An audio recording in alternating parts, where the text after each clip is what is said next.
بلاول بھٹو زرداری کا آزاد کشمیر میں truth and reconciliation commission کے قیام کا مطالبہ۔ ویڈیو پیغام میں کہا کہ بحران اور ٹکراؤ کے پرامن حل کے لیے فوری اقدامات کی ضرورت ہے۔ کشمیری عوام کو مشکلات سے نکال کر معمولات زندگی بحال کیے جائیں، ہر شکایت سنی جائے اور ہر متاثرہ خاندان کو انصاف فراہم کیا جائے۔ ٹروتھ اینڈ ریکنسیلیشن کمیشن حقائق سامنے لانے میں کردار ادا کرے۔ مسئلے کے پرامن حل کی تجویز پر تاحال کوئی مثبت جواب نہیں ملا۔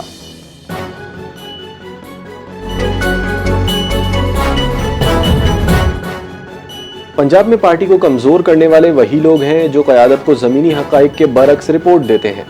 وزیر اطلاعات پنجاب عظمہ بخاری کی پیپلز پارٹی پر تنقید، کہا کہ لاہور میں جلسے کے اعلان کے باوجود کم شرکت نے پیپلز پارٹی کی سیاسی صورتحال کو بے نقاب کر دیا۔ جس نے بھی لاہور میں جلسہ کرنے کا مشورہ دیا اسے اپنی حکمت عملی پر نظر ثانی کرنی چاہیے۔ پارٹی تنظیم پر توجہ دی جاتی تو پنجاب میں پیپلز پارٹی کی صورتحال مختلف ہوتی۔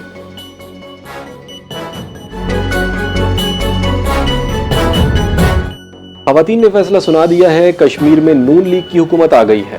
نون لیگ کی قیادت حقیقی معنوں میں عوام کی امنگوں کی ترجمان ہے۔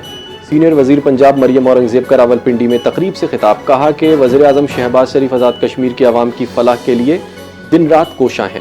مریم نواز نے 2 سالوں میں 2 لاکھ لوگوں کو گھر دیے ہیں۔ عوام کی خدمت کے لیے نیت اور محنت کا جذبہ ہونا چاہیے۔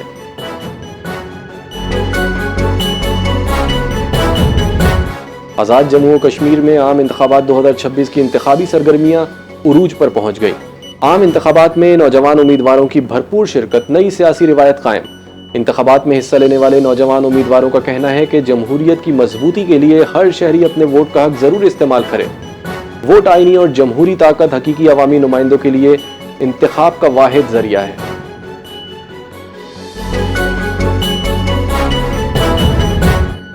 وزیر مملکت برائے خزانہ اور ریلوے بلال اظہر کے آنے کی جہلم میں انتخابی مہم، مختلف کارنر میٹنگ سے خطاب، کہا کہ پیپلز پارٹی کے الزامات اپنی ناکامیوں پر پردہ ڈالنے کی کوشش ہے۔ مسلم لیگ نون کارکردگی کی بنیاد پر عوام کے پاس جا رہی ہے۔ مہاجرین جموں و کشمیر اپنے حق کے لیے شیر کے نشان پر مہر لگائیں۔ ہم نفرت نہیں، ترقی، خدمت اور وعدوں کی تکمیل کی سیاست کرتے ہیں۔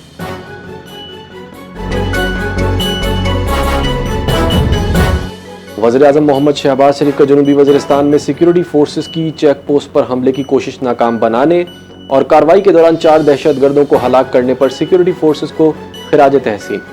کہا بہادر جوانوں نے دشمن کے مذموم عزائم ناکام بنا کر ایک بار پھر ثابت کر دیا کہ پاکستان کی سلامتی پر کوئی آنچ نہیں آنے دی جائے گی۔ پوری قوم اپنی بہادر افواج اور قانون نافذ کرنے والے اداروں کے شانہ بشانہ کھڑی ہے۔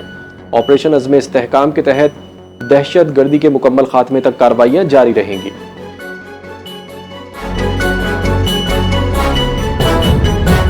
اور وفاقی وزیر داخلہ محسن نقوی کا تربت میں فرنٹیئر کور بلوچستان ساؤتھ ہیڈ کوارٹرز کا دورہ، ایف سی کے جدید ترین اسپتال کا افتتاح، اسپتال کے مختلف شعبوں کا معائنہ، طبی عملے سے ملاقات، ایف سی بلوچستان کی پیشہ ورانہ صلاحیتوں کو سراہا۔